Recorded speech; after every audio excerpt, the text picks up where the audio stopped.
नाशिक शहराच्या विकासाचा ध्यास घेऊन नाशिक शहर व परिसरात विकास गंगा आणणाऱ्या कार्यसम्राट आमदार बाळासाहेब सानप यांच्या संकल्पनेतून आणि अथक प्रयत्नाने रसिक व कलावंतांसाठी नाशिक शहराच्या सौंदर्यात भर घालणारे भव्य दिमागदार कैलासवासी सदुभाऊ भोरे नाट्य मंदिराचा भूमिपूजन सोहळा उत्साहात पार पडला। हिरावाडी परिसरात कमलनगर येथे स्वर्गीय दत्ताजी मोगरे क्रीडा संकुलातील नियोजित कैलासवासी सदुभाऊ भोरे नाट्य मंदिराचे भूमिपूजन 98व्या अखिल भारतीय मराठी नाट्य संमेलनाचे अध्यक्ष प्रेमानंदजी गजवी यांच्या हस्ते करण्यात आले। नाट्य संमेलनाचे अध्यक्ष प्रेमानंद गजवी, आमदार बाळासाहेब सानप व उपस्थित मान्यवरांच्या हस्ते कुदळ मारून भूमिपूजन करण्यात आले।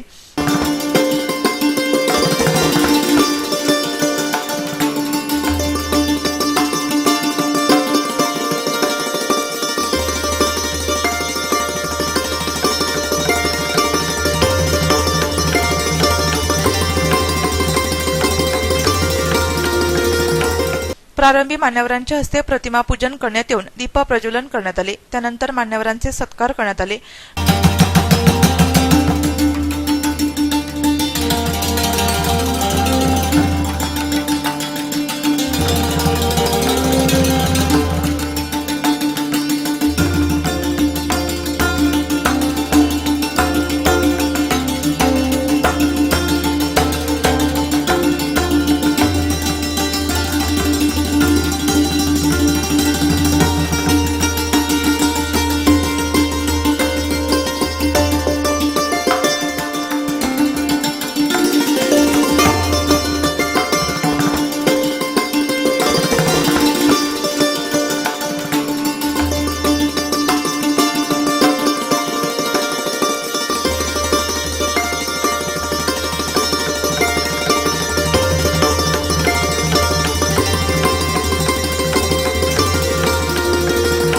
ज्या शहरात सांस्कृतिक ठेव्याची जपणूक केली जाते ते शहर खऱ्या अर्थाने सुसंस्कृत म्हटले पाहिजे असे प्रतिपादन प्रेमानंदजी गजवी यांनी यावेळी केले। खूप मोठ्या धनाढ्य माणसाचं, श्रीमंत माणसाचं अशाचं नाव न देता ज्यांनी काही काम केलं या शहरामध्ये त्यांच्याच नावाने ते नाट्यगृह उभं करणं मला असं वाटतं की अत्यंत औचित्यपूर्ण असा हा क्षण आहे। बाळासाहेबांनी त्यांच्या कारकिर्दीमध्ये नगरसेवक ते आता आमदार असेपर्यंत ज्या पद्धतीने त्यांच्या कामाची माहिती आपल्याला दिली, मी जंत्री म्हणणार नाही, प्रत्यक्षामध्ये केलेलं काम त्यांनी तुमच्या सगळ्यांच्या समोर उभं केलं आणि इतक्या मोठ्या प्रमाणामध्ये काम करणारा माणूस यांच्याकडे बघितल्यानं असं वाटतं की हा माणूस थकत कसा नाही। शरीराने त्यांचं व्यक्तिमत्व आपण जर बघितलं तर आपलं असं लक्षात येईल की हा माणूस खरोखर किती वेगाने चालत असेल।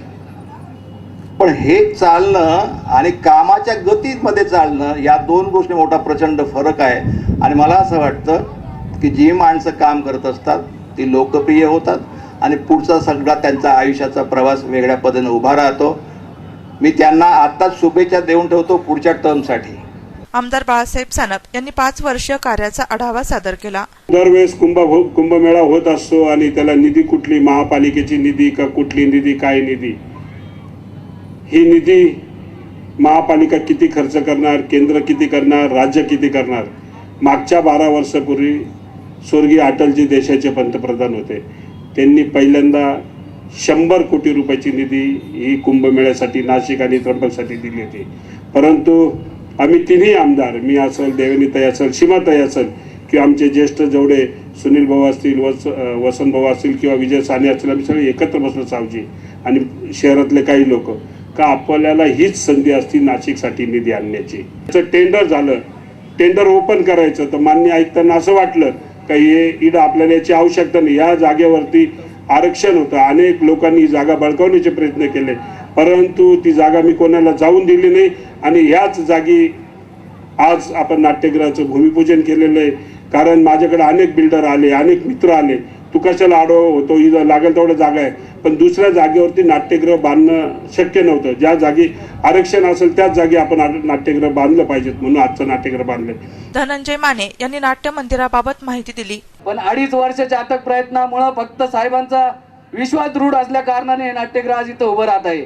नाट्यगृहाबरोबरच साहेबांनी या परिसरात एक माता भगिनींसाठी 10.25 कोटीचं महिला मार्केट सुद्धा प्रस्तावित आहे, ते सुद्धा लवकरच साहेब करणार आहे।